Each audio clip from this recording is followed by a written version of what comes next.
Hello everyone, this is Lindsay. Welcome back to my channel. This is part 2 of a sponsored video that I am doing for design bundles.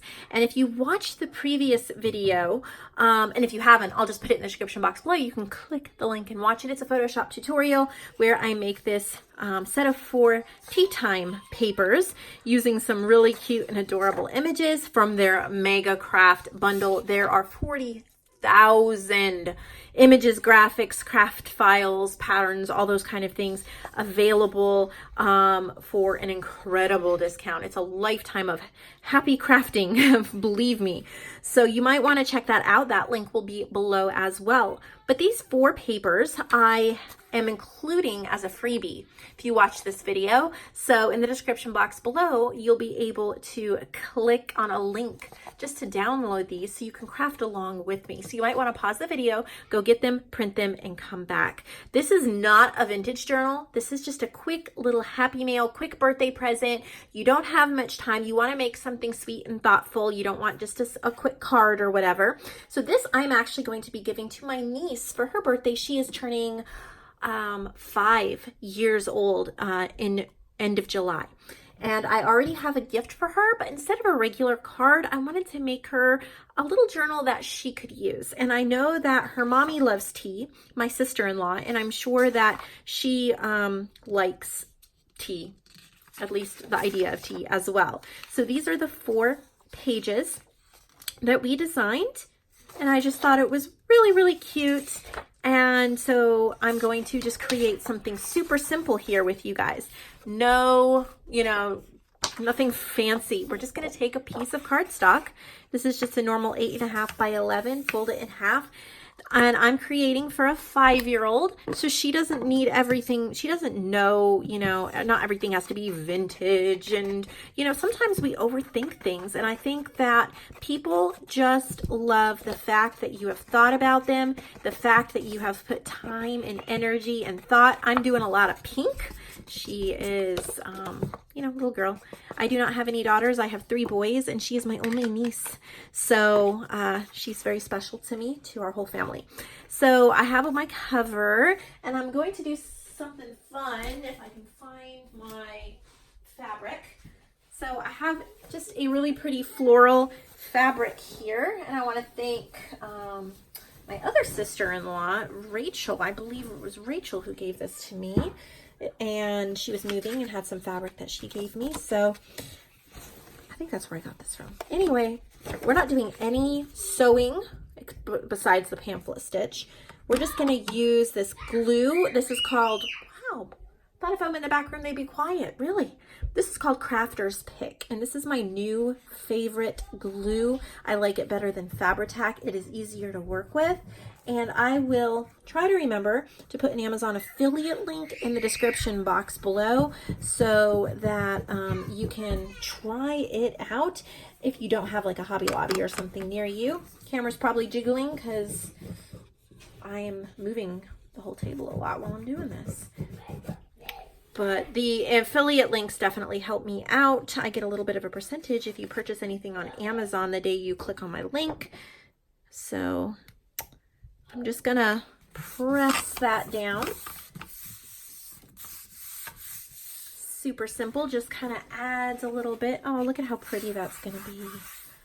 Okay, I was just making sure it was all where I wanted it.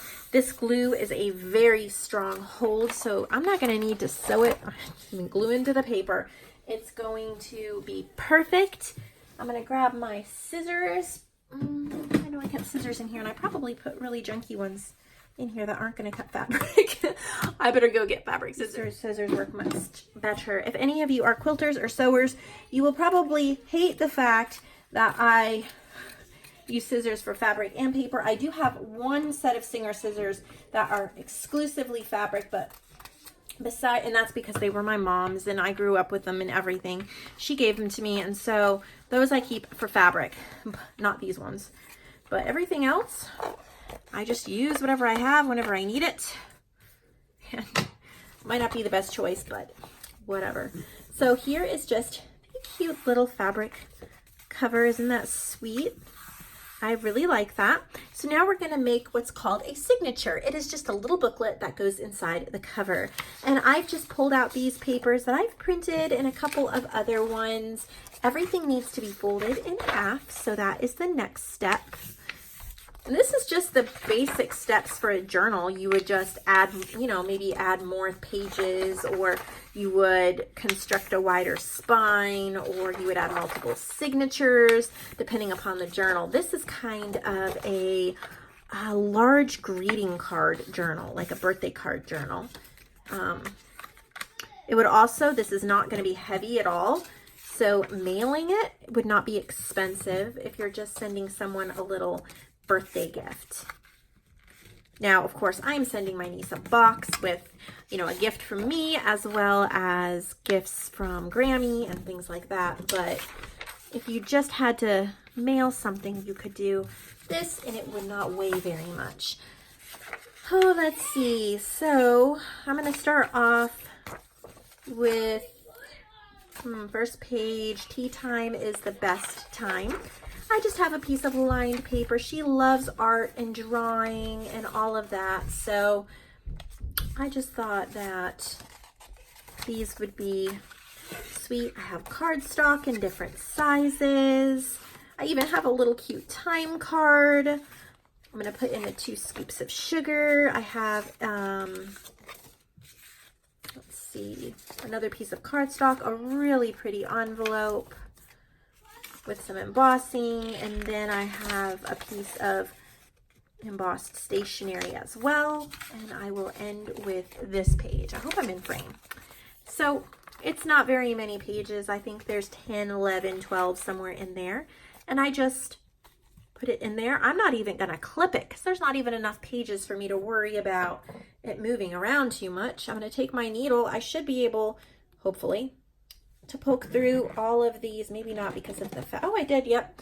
I should be able to poke through all of it without needing to get an awl or anything like that by fancy tools, because I'm not using very many supplies, very many sheets. I'm just poking 3 holes, if you can see that. 3, 1, 2, and 3 holes. And we're going to do what's called a pamphlet stitch. I've shown this many times before, but I'll show it again. And you just, this is a thick thread, so trying to get through might take a second to wiggle it around and get through the hole. You may want to use an embroidery floss or something not quite as thick, because I grabbed a very thick twine. I should have thought about that. I don't know if I'm going to be able to get it through. There is a hack. Oh, I did get it through. There we go. I was going to say, if you have a pair of pliers, you can grab it. I do that all the time. You find your other hole and you just... If you do have paper clips with you, it would probably just make this step a little tiny bit easier. I'm just going to make that hole really big so I can pull it through. Again, this is just the quick way. Like if you're trying to do a quick card, you could use an awl or something like that as well. Grab it with my scissors and just pull a little bit. Oh, that made a terrible sound. I really got too big of a twine. But I like to show you my mistakes as well, right? Oh my. Okay, I'm going to go get my pliers and show you. So I just use a pair of jewelry pliers. I grab the needle and pull. See how it went right through? That is my biggest hack for dealing with sewing and signatures, is that pull method, because otherwise it can be really hard to grab it and get it to come through. But if you use those pliers, it comes right through, no problem. All right, I'm looking for that other hole which disappeared into the fabric, and my head might get in the way here. So I'm going to come through this side, make sure the hole went through. An awl would definitely have been easier, much easier, a bookbinding awl.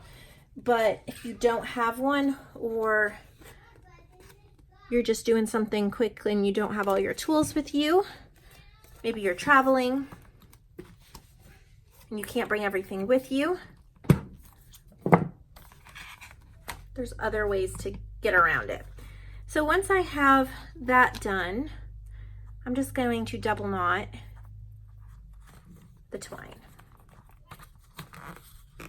Knot it once and knot it twice. If I knot this More than that, I'll have way too big of a knot.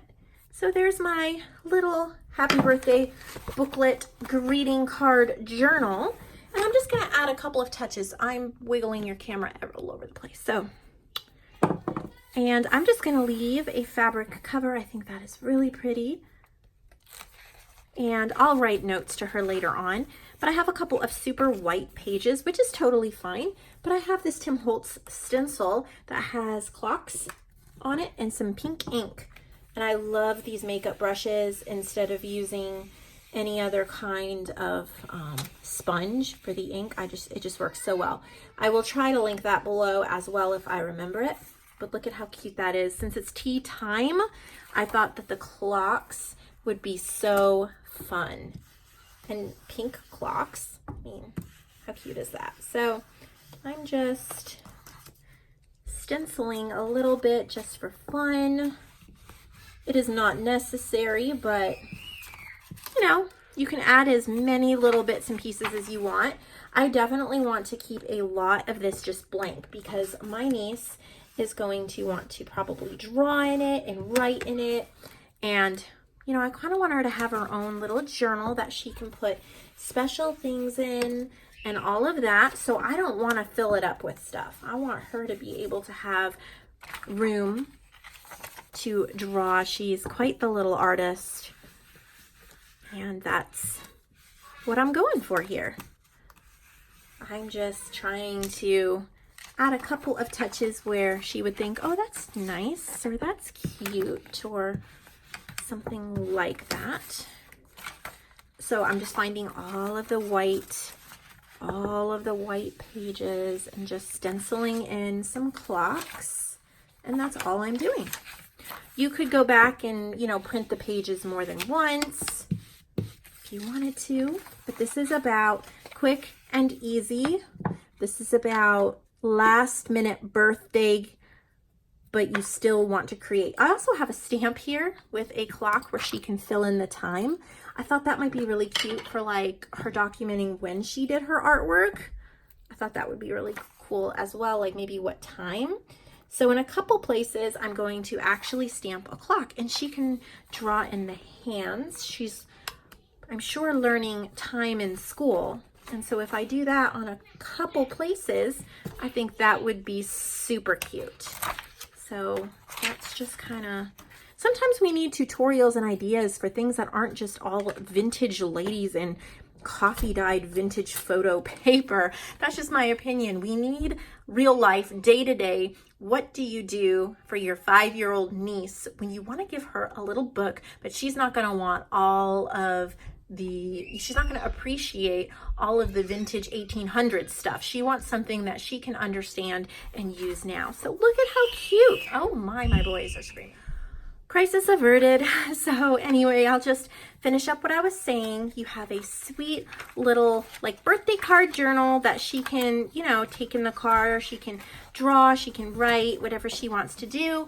And it is age appropriate and super sweet. So I hope that gives you an idea for birthday gifts, birthday cards, things like that, and using bright, colorful things. Thank you for watching this video. I hope that you will subscribe and like this video and go check out Design Bundles.